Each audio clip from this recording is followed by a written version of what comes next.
Cymbopogon citratus. Ito ang scientific name ng tanglad, isang uri ng halamang gamot na kilala rin bilang lemongrass sa Ingles. Mga benepisyo ng tanglad, Cymbopogon citratus. Ang tanglad ay isang halamang gamot na kilala sa mga sumusunod na benepisyo. Pagpapagaan ng pananakit ng ulo, ang langis ng tanglad. Pagbaba ng lagnat, ang tanglad ay anti-inflammatory. Pagpapagaan ng sakit ng tiyan, ang tanglad ay maaaring makatulong sa pagpapagaan ng sakit ng tiyan, lalo na ang sakit na dulot ng pagtatay.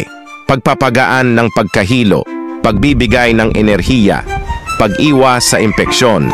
Ang tanglad ay may mga katangian na antibacterial at antifungal. Pagpapabuti ng panunaw at pag-iwas sa paninigas ng dumi.